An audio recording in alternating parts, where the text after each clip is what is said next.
नमस्कार, मी Archana Pawaskar. C news मध्ये आपलं स्वागत. बातम्यांची सुरुवात करूया हेडलाईन्सनी. महिषा गर्भपात प्रकरणी दोषी असणाऱ्यांवर कठोर कारवाई होणारच. महिला बालकल्याण मंत्री पंकजा मुंडे यांची ग्वाही. तर महिषा प्रकरणाचा तपास सांगलीच्या उपअधीक्षक डॉक्टर दीपाली काळे यांच्याकडे. मंत्री पंकजा मुंडे यांची सांगलीमध्ये घोषणा.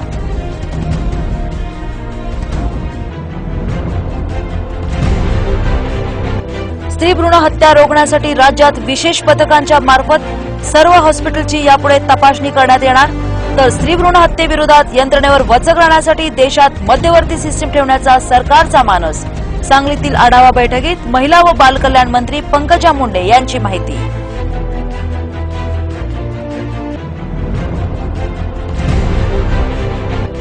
दहावीच्या परीक्षेतील इंग्रजीचा पेपर अवघड गेल्यानं विद्यार्थ्याची आत्महत्या.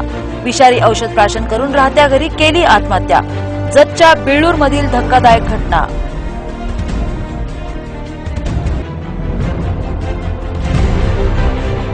कवठे महांकाळमध्ये शहीद सैनिक पत्नीला घरात घुसून मारहाण झाल्याचा प्रकार. पीडित शहीद पत्नीची जिल्हा पोलीस प्रमुखांकडे धाव. तर तातडीनं कारवाई न झाल्यास आरपीआयचा आंदोलनाचा इशारा.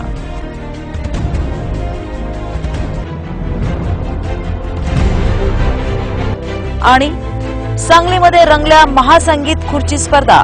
जागतिक महिला दिनाचा महिलांनी लुटला मनमुराद आनंद. आर्यन फाउंडेशन आयोजित स्पर्धेमध्ये सहभागी झाल्या हजारो महिला.